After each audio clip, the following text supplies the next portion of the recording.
Hello everyone, welcome to today's webinar. We're really happy to have you here to join us for GMAT Club's session. We'll start in a couple of seconds. Great. Okay, so welcome again to today's session that we're doing in partnership with the GMAT Club. The theme for today's session is customizing your MBA at HEC Paris. This is going to be a 1 hour long session focused on introducing the school, the program, and most importantly, highlighting the different customization options available within the MBA program at HEC Paris that will help you to tailor the program to your personal and professional career objectives. Before we go into discussing the customization, we'll first give you a quick overview of the program in itself. But some rules just before we begin. You can ask your questions in the comments and we'll answer your questions either live or replying to them on the comments itself. Please don't hesitate to send your questions as we progress through the session. You don't have to wait until the end, even though we will have a specific dedicated Q&A session that we will do at the end. If your question is too specific, please feel free to send it to us. We might not be able to answer it during the session, but we'll make sure that we reach out to you and answer it later. Great. So I'd like to begin by very quickly introducing myself. My name is Karen Pinto. I'm going to be the host for today's session. I'm the digital marketing manager for HEC Paris for the MBA program. We also have 4 regional marketing and recruitment managers as a part of our team that are dedicated to specific regions. With me today, I have 2 of them, Alison and Lisbeth. Alison will be co-hosting with me today, and Lisbeth will be moderating the comments and helping us answer your questions. Alison and Lisbeth, could you please quickly introduce yourselves? Yes, hi everyone. So my name is Alison Brown, as Karen mentioned, and I'm a marketing and recruitment manager focusing on helping candidates in Central and South Asia as well as North America. So I'm really happy. I think a lot of you here are probably located in these regions. So hopefully we'll get to connect after this.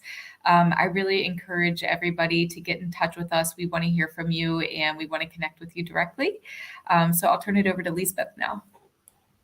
Hi, everyone. Super happy to be here. My name is Lisbeth Corriveau. I'm the dedicated recruitment manager for candidates who are based in Europe and in Africa.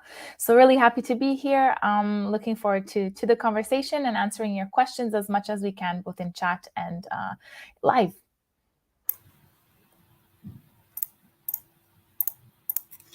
Perfect. Thank you so much, both of you. We're also very lucky today to be joined by 2 of our current students from the January 2022 intake. Hello, Vishesh and Tom. Thank you for joining us today. Could you also very briefly introduce yourselves, where you're from, your previous academic and professional background? We can start with you, Vishesh. Yeah, thanks, Karen. Hey everyone, this is Vishesh from India. I'm a chartered accountant and a CFA level 1 by profession, and I did my I was in financial consulting with Deloitte for almost 3 years before joining the January cohort last year. And so happy to answer any questions of how to transition into strategy consulting, because that's where I want to go after my MBA. So and about how to choose your electives as well. Thank you, Vishesh. And we can proceed with you, Tom. Hi all, I'm Tom from Israel. So I have a bachelor's and master's from Tel Aviv University in Israel in accounting and economics and managing technology. And in my professional journey, I worked for 4 years for KPMG in Israel as a management consultant. I worked in corporate strategy for Amlex, which is an Israeli software corporate. And in the last 2 years before joining HEC last January, I worked as a chief of staff to the CEO of Israeli startup. Thank you very much, Tom. I'm going to hand it over to Alison now, who's going to give you a brief introduction to the school. Great. So welcome to HEC Paris. We are one of the oldest business schools in France. There are over 4,000 students enrolled each year pursuing different programs, such as the Masters in Business, PhDs, and of course our MBA programs, the full-time MBA and our executive MBA as well. We have a tradition of excellence here at HEC. This is reflected plenty of times in our rankings. One of our notable rankings that we like to share is that HEC Paris is ranked number 3 for producing the greatest number of CEOs of Fortune Global 500 companies. And talking a little bit more about rankings, I encourage everybody, of course, to include rankings as part of your search when you're looking for what the right MBA program is for you. HEC Paris is typically in the top 10 of all rankings. This goes for Financial Times, Poets and Quants, Forbes, and all the other major MBA rankings. Of course, the criteria for each ranking is going to be different. So I encourage you to take a look at rankings, but also look a little bit deeper into the criteria. And of course, think about and reflect upon which criteria is most important for you in the program that you're looking for. But there's no doubt that you will find excellence at HEC, whether it's reflected in the rankings or just our reputation worldwide. So moving on to the next slide and talking about our beautiful campus, one of the exciting aspects of HEC Paris is that we actually have our own dedicated campus. It's not a city campus where your classes will be split among different buildings, maybe in different neighborhoods. We really do have literally a walled-in campus. We're located about 17 kilometers from Paris in a town called Jouy-en-Josas, but Paris is very easily accessible from here. Personally, I commute using either public transportation or taking advantage of the private shuttles that are provided by HEC Paris. It makes it pretty easy to get in and out of Paris, maybe within about 45 minutes. The area where HEC's campus is located is called the Saclay area, which is a big hub for research and development with top French higher educational institutions and also high-tech businesses, research for different companies like automobile companies. So HEC students, of course, have access to many resources thanks to this. There will often be researchers or business individuals who come to campus to share their projects, share their business plans with students, have their reflection on it, and this is all integrated into our curriculum. HEC also has a startup incubator within Station F and an office and relationship with Station F, which is one of the world's largest startup campuses. It's located in the center of Paris, so not on campus. So this is another, I'd say, access point that students have within Paris, and you have access to this ecosystem. So I'm going to turn it over to Vishesh now, because I know that you are living on campus. So maybe you can tell us a little bit about your decision to live on campus, what your housing looks like on campus, and maybe some of the advantages that go with living on campus. Yeah, sure. So basically, I live in a studio apartment over here, and this was my first time actually traveling outside of India, I just looked at the options of whether to live outside of campus or on campus. I just wanted to enjoy the campus life entirely, and that's why I chose to live over here. And I think it's a great studio apartment that I have. It's got all the amenities from kitchen to wash. You have your own private apartment sort of thing, so it works out great, and you get the best of you can use the Savax or the shuttle services that HEC has to explore the Paris city life as well on weekdays or weekends. So it just works out well, I think, on an overall basis, and the classes are happening on campus all the time, so it just becomes very easy to actually navigate through sessions if you're on campus.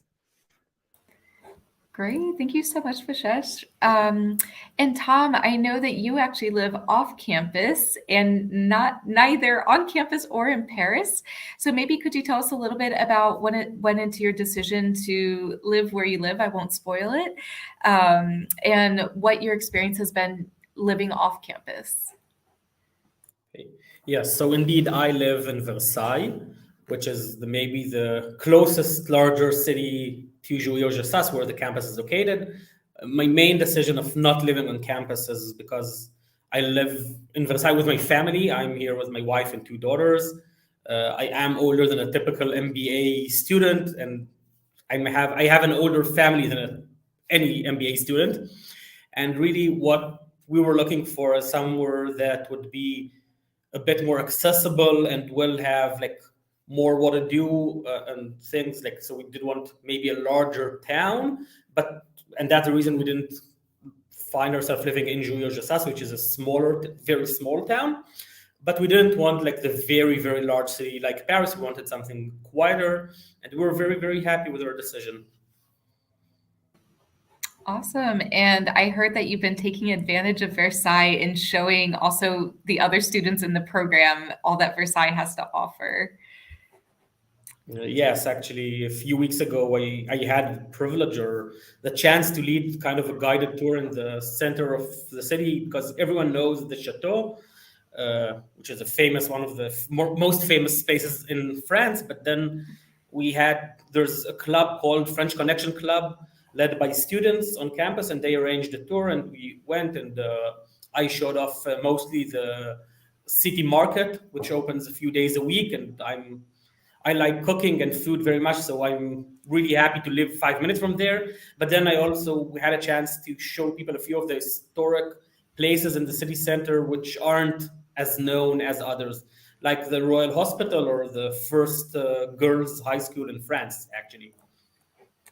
Oh, super cool. Well, thank you so much for both of you for sharing your experiences on and off campus.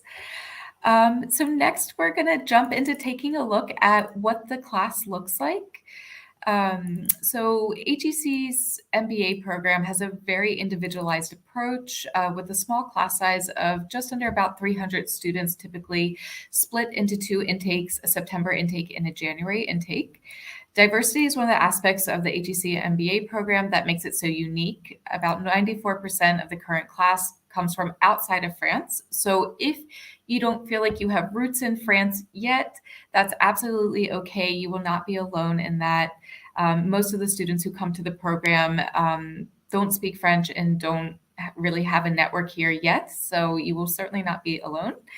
And the class is comprised of over 60 different nationalities. For this class, it's at 67 different nationalities.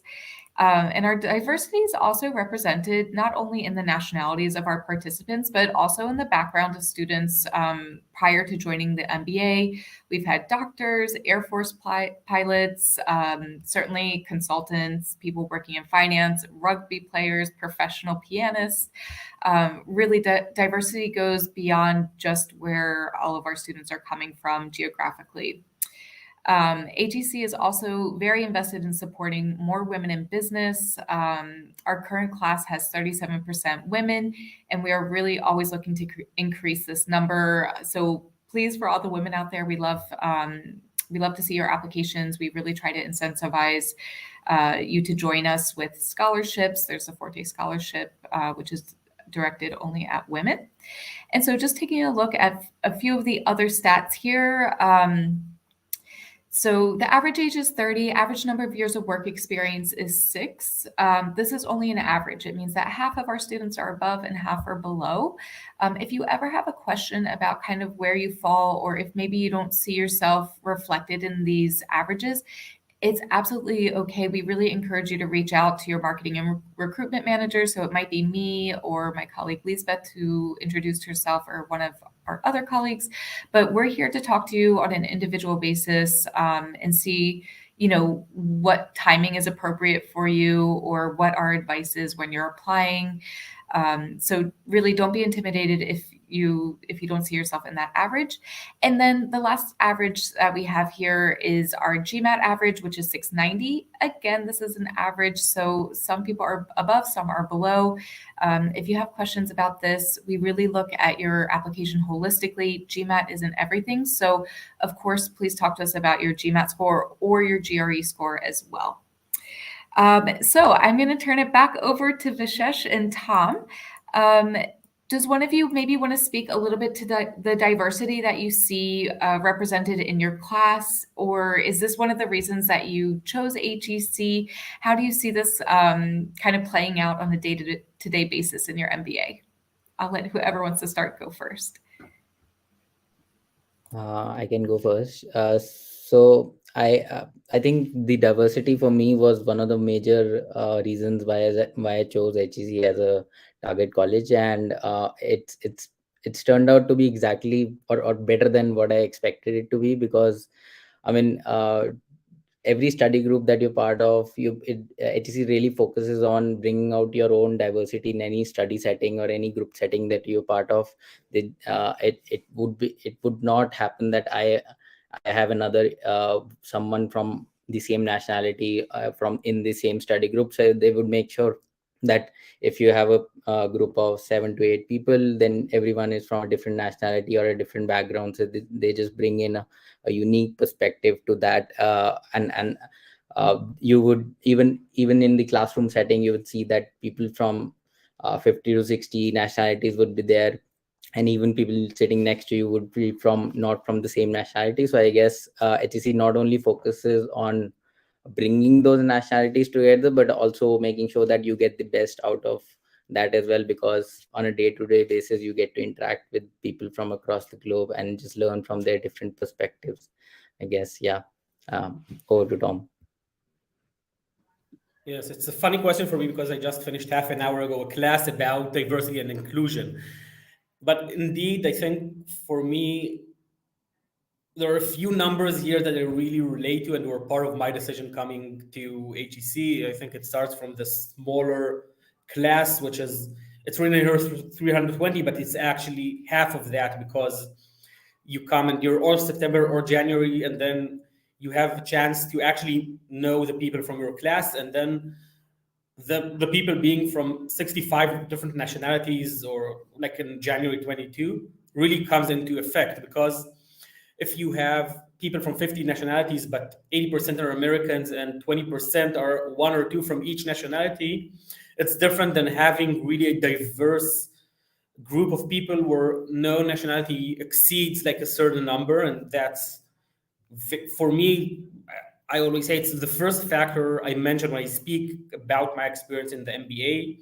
It's really astonishing as someone coming from a smaller company, not as diverse. The average age, which again, as someone being in the older part of the group, there's a significant group of people over 33, over 35 that I can relate to and speak with about having some longer professional and personal experience, and that was also a factor for me comparing to other MBAs where the average is 27, and even then it's a few people above up to 30. I think those are the two main factors that are relevant for me. I hope in a few years to see a much larger number than 33% in the woman part, because that's not enough. We agree Yes. too. We definitely agree too. Thank you so much, Vishesh and Tom. So we're going to move on to understanding one of the most important parts, which is what you'll be doing for the 16 months while you're here. So on this slide, you can see the September curriculum that's specific for the September intake. The HEC Paris MBA program is a 16-month program split into 2 8-month parts. In the first 8 months during the fundamental phase, you'll be taking courses to build a foundation for a career in business in any industry or role. Then in the customized phase for the last 8 months, you'll have the opportunity to dive deeper into the areas that you're most interested in. I'm not going to go into too much detail here because Karen will cover this about how you can really customize your program, but just know that for the first 8 months, everybody will follow the same path in the fundamental phase. And then the last 8 months is really for you to take the MBA in the direction that you want to take it. And so moving on to the January curriculum, you'll see that the only small difference between September and January is that terms 3 and 4 are switched. So you'll choose a specialization a little bit earlier in the January intake in term 3, while in the September intake, you have specializations in term 4. And the reason for this is that during your specialization, you'll overlap with the people from the other intake. So it's a moment to kind of expand your network beyond the 100 or 150 participants within your specific intake, and especially to meet others who are interested in a specific focus that you're interested in as well. Then I'm going to let Karen take it from here so she can tell you all the ways that you can customize your program. Thank you, Alison.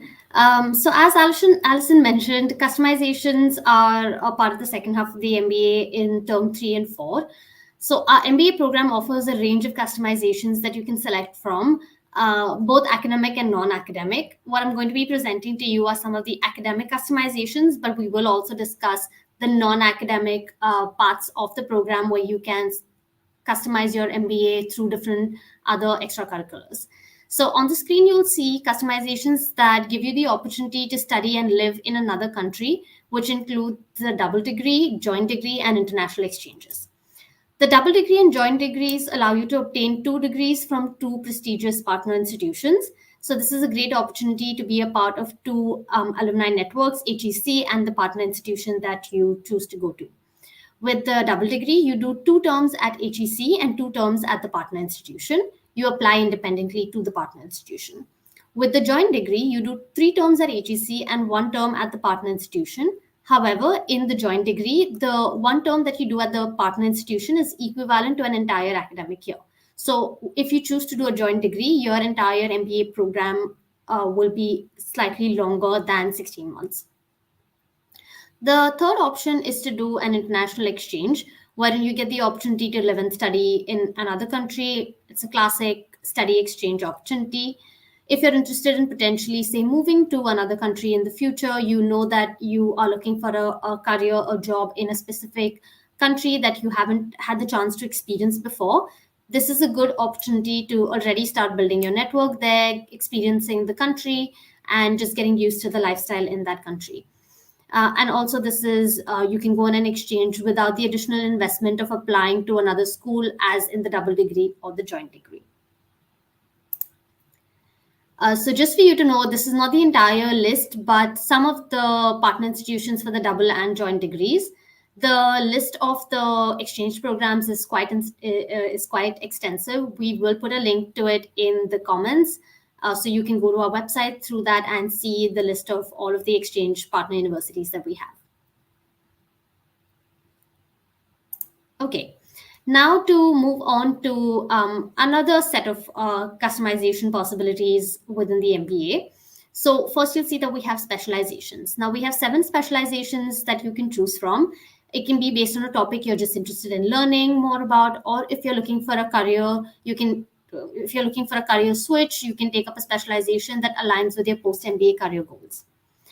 Another option is electives. You can complement your specialization with electives. For example, if you choose the entrepreneurship specialization, but you're also interested in learning more about finance or how to lead effectively, you can choose an elective that corresponds to that. So you're really tailoring the MBA to making it a package of what you want to learn and how it aligns with your career objectives. Another option is to do certifications. Now, while certifications are a great way to customize your MBA, they aren't a part of the curriculum. So they aren't like a customization option within the curriculum. They're an add-on. So you will have to spend an additional 5 or 6 weeks dedicated to the certification. And they're usually done in partnership with an academic or business partner. So for example, we have the influential luxury certification, which is done in partnership with Kering. So you have all of these other different certifications done in partnership with other academic or business partners. And we have Tom and Vishesh today who are both doing their specializations. Could you please tell us what you've chosen for your specialization, so which specialization you've chosen, and how does this specialization support and align with your career goals after the MBA? Vishesh, we could maybe start with you. Sure. So basically, I have taken up the strategy specialization because after the MBA, as I said before as well, I wanted to transition into strategy consulting roles. So I have not really worked in pure play consulting roles before the MBA. So I just wanted to get a hang of or gain that knowledge and that structural thinking skill and business acumen to sort of drive business forward. And that's what I think strategy, the specialization over here. I am still in my term 3, but it's been an amazing experience in terms of the knowledge that you get in the specialization. I mean, I do see the sort of skill set that I'm able to leverage that knowledge and skill set in interviews that I give for the prospective jobs. And I think that really goes to show that the level of knowledge that you gain in terms of evaluating cases, working on projects, and all those sort of things. I mean, especially the advanced strategy subject within the strategy specialization. I think the kind of cases that we work on and the kind of discussions that we have in class are really really help to think from a business perspective to achieve that goal. Thank you, Vishesh. And thank you for bringing up that you do a lot of different cases, which is something that's common to the program in general. A lot of the classes, even in the fundamental phase, but especially in the specializations, have a lot of cases that you work on, which is good experience outside of the theoretical knowledge that you're getting at HEC. And moving on to you, Tom. Could you tell us what you've chosen for your specialization? Yes, so I'm participating in the advanced management specialization. And the main reason that brought me to choose that specialization is I'm not planning any significant career change. I came from tech growth companies and I'm planning to keep in those companies, just looking for more senior leadership positions. And I felt the advanced management specialization will help me maybe understand better communication and management styles, and understand better myself as a manager. And that's exactly actually what we're getting there. It's a smaller group of people kind of coming with maybe the same positioning of staying in where they are, where we are currently, and having more time to understand ourselves. It's a lot of personal discussions as well, a lot of self-reflection, having cases, but also a lot of the discussion is about our experiences and bringing up examples from our previous professional experience. And I'm enjoying that very much. Thank you so much, Tom. And moving on to the last set of customizations, we do have also the opportunity for you to do an MBA project or an entrepreneurship project during the MBA. The MBA project is an 8-month-long project where you're working on a solution to a business challenge. So an example of a topic that one of our students took up is how can traditional car manufacturers deal with the wave of automation. And you also then have the entrepreneurship project, which is more geared towards those who are looking to start a business of their own or grow a newly launched business. Again, it's 8 or 10 months, and it's an opportunity to acquire and apply, like I said, competencies to launch or grow a company. With the entrepreneurship project, you do the entrepreneurship project plus 4 electives. I briefly touched upon the electives in the previous slide to give you some examples of some of the electives that you could do. I know that we're getting a lot of questions, so I'm going to quickly move on to talk very little bit about student life. HEC MBA students are extremely active both on and off campus. There's always a range of activities happening, both casual and formal, social and professional. There's also a lot of cultural specific activities that take place. So the Indian students, along with their classmates, organized and celebrated Holi, for example. Given that we're in France, we also have a wine and cheese event. So it's really a very wholesome and holistic experience, both on and off campus. And I think now we can we'll discuss a bit more about life on campus, about the student clubs and so on as we're answering questions. But because we have a lot of interest, we have a lot of questions, I'm going to hand it over to Alison to take over and start with asking questions from the audience. Sure, great. Well, while I look for a good question from the audience, I'm going to ask a question that we get all the time as recruitment managers.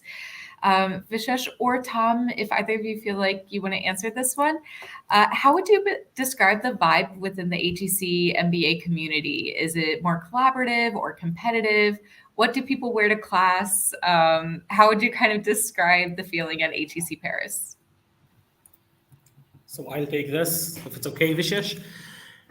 So I think, yes, it's very collaborative. I would even say from someone coming from a more Western style or American style employment culture in Israel, sometimes it feels a bit too collaborative, but I'm joking, of course, but there's nothing about competitiveness. We all or most have strong drives and we want to succeed, but that would not let any of us stop any of us helping our neighbor. When I'm saying neighbor, it could be the person sitting beside us or anyone that might just stop us in the hallway and ask a question. And it could be stopping in the hallway for asking a question, or it could be getting a WhatsApp. You understand financial markets. I don't. Can we sit for an hour and you explain me? And that happens as well. I think for our classes at J22 intake, we even took it a step further. We didn't do private tutoring sessions, or we did, but except that we added like kind of semi-official tutoring sessions, like mass tutoring sessions. I think both Vishesh and I had the chance to give classes to tens of people, like for financial markets, and I don't remember what else in the first and second term, maybe corporate finance for Vishesh as well. And that's part of the experience by itself for me, starting like from saying to a few friends, yeah, let's sit and do the homework together, and sitting with 10 people, finishing by giving a class to 50. It's a very different experience, and I see that as part of my education here. More chances to stand and give classes and more official classes about what people were to class. So some of us are European or whatever, and they come with semi-suits, I would say. I'm Israeli. I came half of the time with sandals and shorts. So you can wear whatever you want. Nothing should be too official. It's not a professional situation. It is a professional situation, but no one would judge you or look at you different because what you wear. Wear what's most comfortable, because you would have some long days here in the S building where our classes are. Thank you so much, Tom. What a great answer there. I always like asking what we wear on campus because I can see, I think both of you are wearing your HEC hoodies, and Karen as well. And I know that's usually the kind of unofficial uniform here. Karen, I'll turn it over to you. Do you have a question?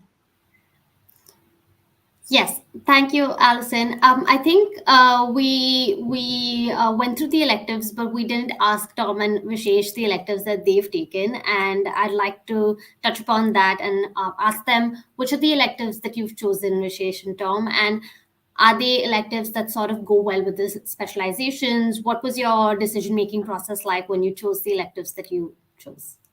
Tom, we can go with you.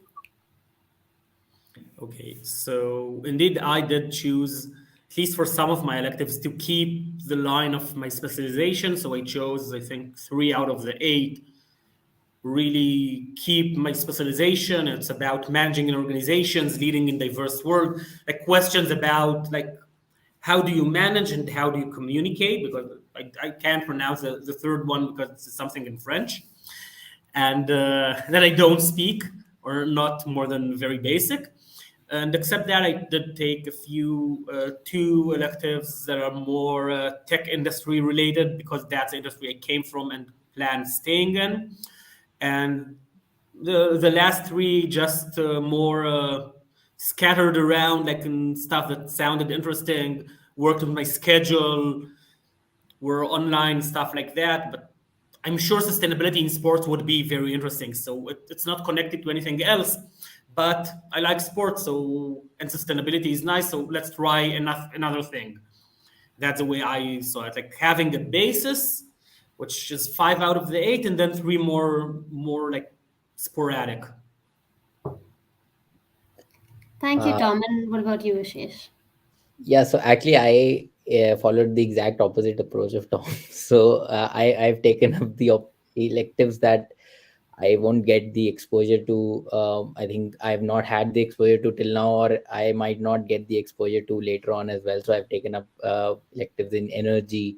Two of my electives are related to energy sector. I've never worked in energy, and I don't see myself working in energy as well in the future, at least in the immediate future. But just to gain the knowledge of that, it might come in handy in the future. So just to expose myself to different types of courses, or sort of looking at things from a different perspective for a different industry. So that's why I took energy related, and I've taken a elective in luxury as well, management in luxury organization. I've never exposed myself to luxury, so I just thought that it's a good shift from whatever I've done till now. And I think the rest were more so related to one, as Tom said, one was related to sustainability, and the rest, I guess, I touched upon finance and strategy related electives for the remainder 4 electives. So all in all, I've taken 8, but yeah, I think the majority ones that I've taken have been a pure play shift from the strategy consulting or the finance roles that I've done before. Thank you, Vishesh. I think it's very interesting to see how two students in the same intake have chosen electives from different approaches, which is why we say that it's a customizable program, because you get to customize it based on what you want, what's right for you. And thank you both for sharing the thought process behind choosing your electives. I'm going to hand it over back to you, Alison, to take the next question. Sure. So actually, Tom brought up a subject that we get a lot of questions about, and I see a question in the chat on this.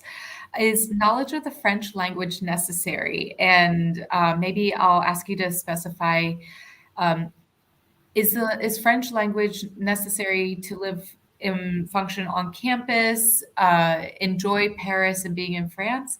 And then also, if either of you have looked at remaining in France afterwards, is that something that's also important as you're recruiting for your full-time job after the MBA? If neither of you are looking to stay in France, don't worry about the last question. So either Vishesh or Tom, whoever wants to jump in and talk about your level of French as you're doing the program. Okay, so maybe I take that and I say, you need to know basic French to live in France. I live off campus. I can't say I feel I have strong French. I'm being able to buy my food, to get what I need in stores, having very basic conversations like with people in the street, not a lot more than that.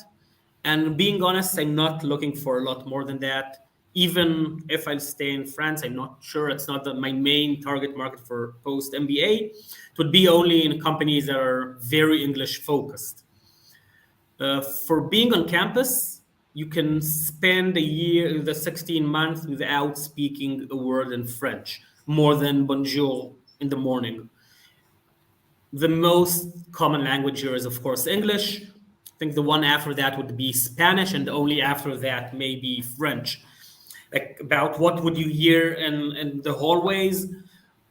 You don't need French. You do need a third language. So you need a certificate, except if your native language is English, and then you need a second language. You need a certificate of third language. The level you need to get that certificate, even in French, as someone who got his certificate, isn't really equivalent to speaking the language in a professional way. To be very honest about it, you can get a certificate from some places without speaking it very profound. Great. Vishesh, do you have anything to add? I think Tom put it pretty well. I learned French before coming here for, I think, 4 or 5 months, but after coming here, I've forgotten all of my French because I don't get to use it. I think that says it all. Yeah. So certainly our program is, of course, in English. The courses are all taught in English, and you have the opportunity to take language courses alongside of your business courses, whether it's to learn French or any other language that might be strategic for you, whether it's Mandarin or Russian or Spanish. So you can certainly work on your language skills while you're here. Karen, do you have another good question for us? Yes, I have a great question from the audience, and I'm going to just go back one slide to talk about student life because it relates to student life. It's about a very interesting activity that we have in the year, which is called the MBAT. The MBAT is basically an MBA Olympics for MBA school students from across Europe. And I know, Vishesh, that you participated in the MBAT. So could you please share your experience with the MBAT and what you gained out of it? Would you call it transformational for you? Were you a participant? Did you volunteer? Just if you could share your overall experience. Yeah, sure. So I think the MBAT was by far one of the most memorable experiences for me at the HEC, along with the Holi party that happened for Indians. I think these two have been quite a highlight for me because I think in the MBAT you not only get to meet people from so many business schools. You get to compete against them as well and represent your college, HEC as well.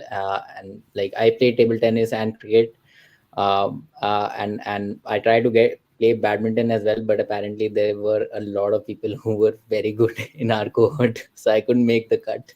So yeah, so it's no one takes it very lightly, I guess, in terms of sports over here.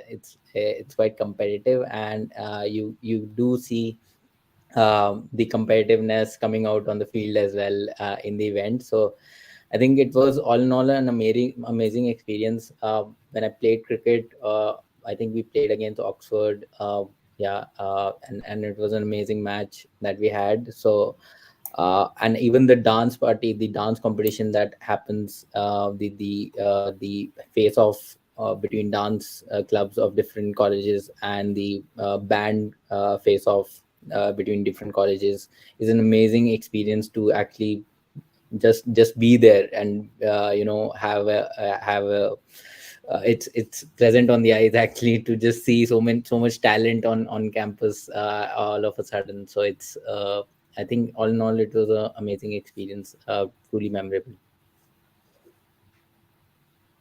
Thank you, Vishesh.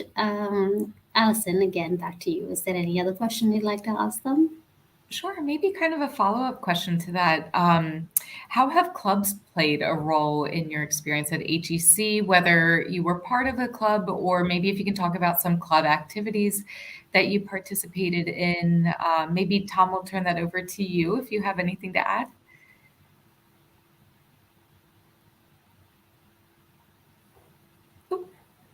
Okay, I take it.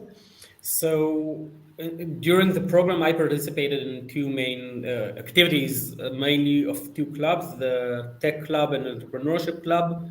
And it was very related to my past experience and future aspirations because I'm in tech and startups or scale-ups, and that's what's interesting for me. And I decided to spend my time on that, and I had a chance to be exposed to different founders or companies operating in Europe that I didn't know all of them. I had a chance to join a Trek Week last April together with the Entrepreneurship Club and meet, I would say, the Berlin startup ecosystem or smaller tech ecosystem. And that had a very significant part in my decision that I want to target Berlin as one of the cities in Europe I'm looking for jobs in. So that was very important for me as part of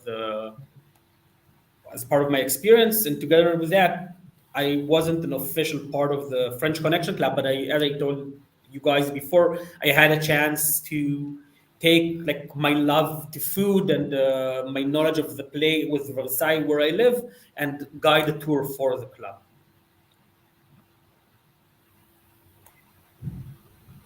Awesome. And Vishesh, I know this isn't an official club, but I know that you recently have shared a passion of yours with everybody in the HEC community. Do you want to talk about the recent show that you had? Yeah, sure. So I basically love to sketch and make portraits, and I just reached out to the HEC team and we were just discussing whether it was possible to have an exhibition. So I had an exhibition on campus for all of my artwork, and I think it was truly one of the most amazing experiences that I've had. It was, I mean, uh, it was great to see the support that I got from the entire cohort as well. So many people. I mean, it was very encouraging to see people come and support the initiative as well, I think that was by far one of the biggest highlights for me on a personal level, because I mean, I'd been doing that as a passionate artist for so many years, but you never imagine coming to actually the city of art, and getting to exhibit work over here as well. And it was great to see the support I got, not only from the cohort but the admin, like HEC administration team as well. The entire logistic team really came together to like make sure that the lighting and the ambience of the entire exhibition turned out to be really great. So I think the entire arrangement and the entire experience was pretty good. No? Well, thank you so much for sharing that. We definitely love to when people share their passions with others in the program, and I think that that's something that even starts as what we're looking for in admissions. So, Karen, I'll let you ask another question. Thank you, Alison. And my next question is for you, actually, given that you work as a marketing and recruitment manager. Could you please elaborate what is the importance of a GMAT GRE score to the admission process, and also does it impact scholarships at HEC? Sure. So as I had mentioned earlier in the presentation, your GMAT or GRE is just one element of your application. The admissions jury is really looking at your application holistically. They're going to look at every part of your application. There's no one special combination of elements to have in your application in order to be admitted. They're really going to look at everything, and you'll have strength in different areas of your application, of course. So our advice is always to try to aim for at least achieving our average score, which for the GMAT is 690. And for the GRE, we recommend scoring within about the 65th percentile. So to make it easy for people, I always say that if you're able to score within about 160 in verbal, 160 in quant, that's when you start having a pretty competitive score. But I would really encourage everybody to use the link that Lisbeth had put in the chat earlier to connect with us. Share a little bit more about yourself so that we can kind of give you more individualized feedback and kind of look at the overall picture. So again, GMAT's not everything. We see a range of scores admitted. When it comes to scholarships, yes, your GMAT or GRE score will be taken into account because all of the scholarships that we offer from within HEC are merit-based scholarships. Our main scholarship is the Excellence Scholarship, and that really takes into account every element in your application, of course, including your GMAT or GRE score. And we also have the HEC Diversity Scholarship, which you can write a short essay for about any way that you're bringing diversity to the class. So you do have two motivations in trying to achieve as competitive of a GMAT or GRE score as possible. One will be for admissions and the other will be for scholarships. But again, reach out to us if you have specific questions on that. Can I add a small please thing go about that? I just Go want to share maybe my experience in the admission process, simplification process. It was more personal than any other school I applied to, or from speaking from friends applying to maybe even US schools. My interviews were really focused on my story, and like I was even shocked because I was prepared to kind of a generic bunch of questions, and then they asked me about specific things I wrote in my essays and really spoke with me about me. And then I remember I was shocked after being admitted in a chat was my then like marketing reference, and then she mentioned something from my essays, and then like they really I felt, and that was part of my decision choosing HEC over another school I was admitted to. They saw me as a person, and I'm saying that from a point I have a much higher GMAT score than the average, but still I felt being seen as a person, a whole person and a whole story.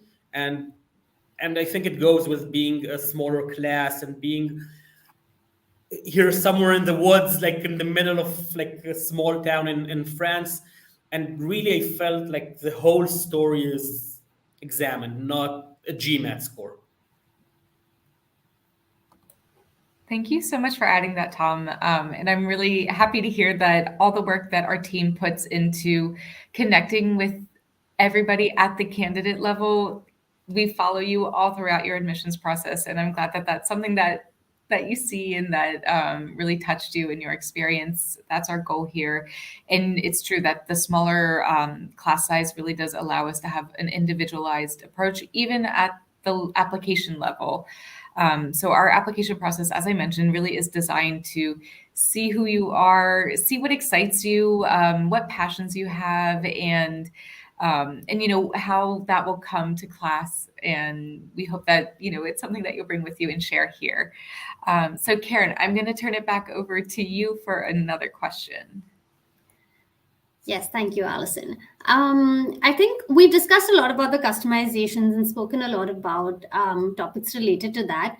But I'm going to go back a bit to the fundamental phase, and I'm going to ask both you, Vishesh and Tom, if you were to pick a favorite class in the fundamental phase, what would it be, and why was it your favorite class?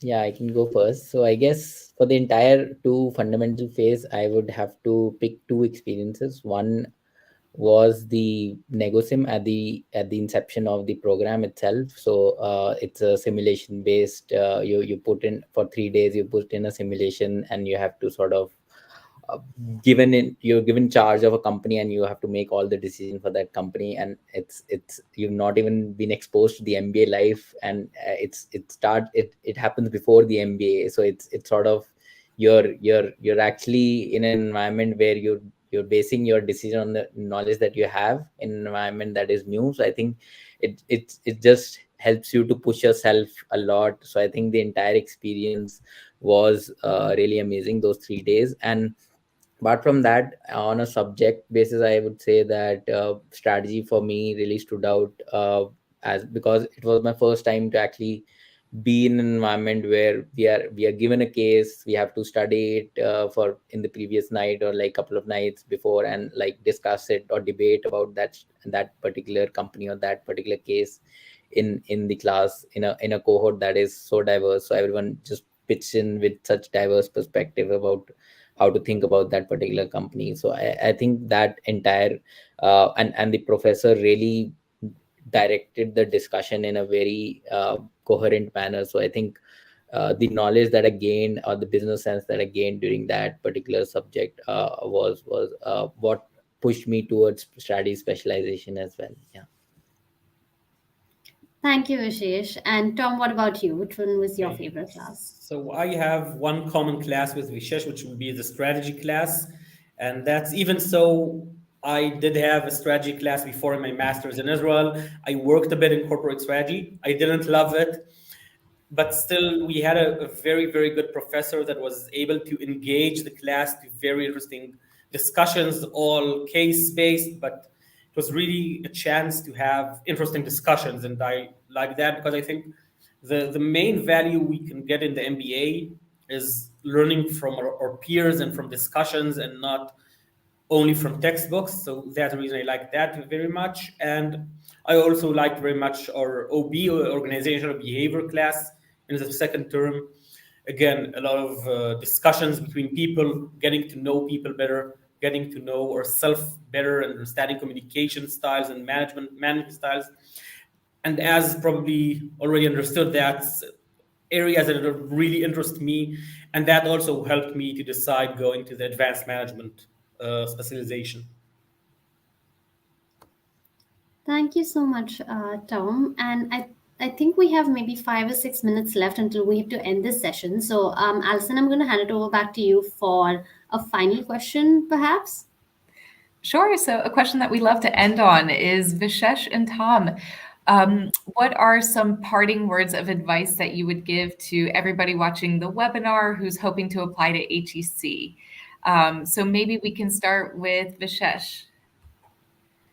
Yeah, sure. So I can divide my answer in two things. I think pre-MBA and post-MBA, like during the MBA. So from an application point of view, I would just say that bring out different aspects about yourself in every answer that you. I mean, there's a lot of, I think, 5, 6 essays that we have. So just make sure that you bring out different aspects about yourself in each of the essays, and also just your story should be coherent, where what you've done, where you want to go, and how the MBA sort of fits into the entire story should sort of be in line. So I think that's very, very important aspect to the entire application.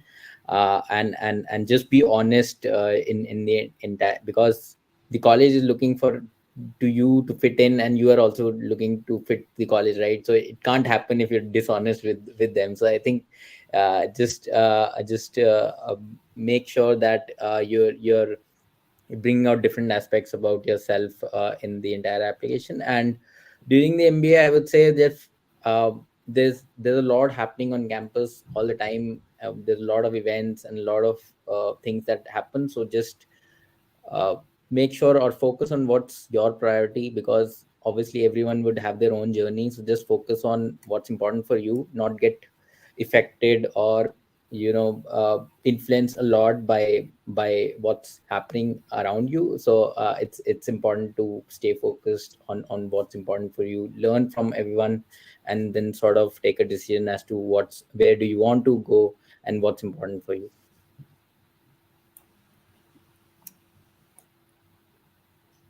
Okay, and I think my advice would be the same advice for the application and for, I would say, the first 100 days in the MBA. Be yourself, be authentic. If not, your interviewers would be able to read it. There's no textbook answer for the essays, as there's no textbook answer for who should you be when you come here. Be yourself, even if not everyone would love it. It's okay. You would find the people you like and will like you for being who you are. And you will be much more appreciated by everyone surrounding you if they will feel you're always honest, if you're yourself and authentic and not trying to be a character for someone else. Thank you so much for that great advice. And I think it was very authentic and very true advice to both of you. So I'm going to turn it over to Karen to wrap up our webinar today.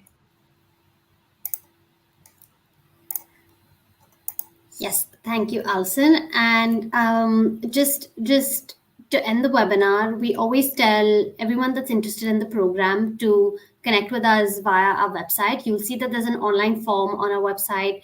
It's called Introduce Yourself, and then it takes you to a much more elaborate form.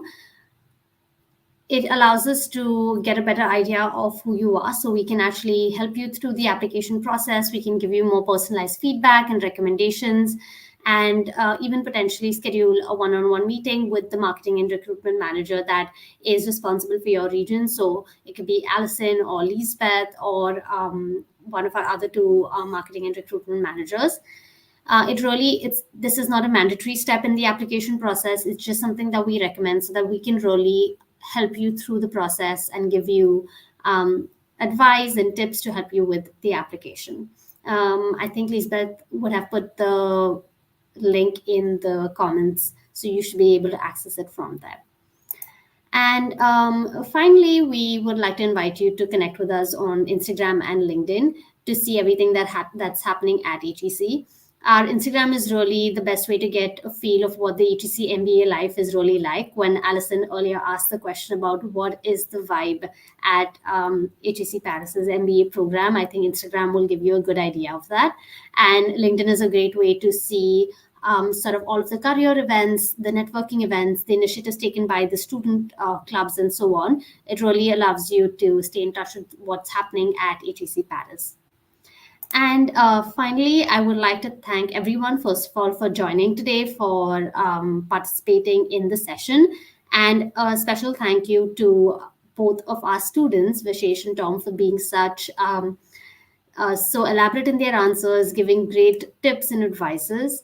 And also thank you to my co-hosts, Alison and Lisbeth, for helping me moderate the questions and presenting and giving you a good idea of HEC Paris.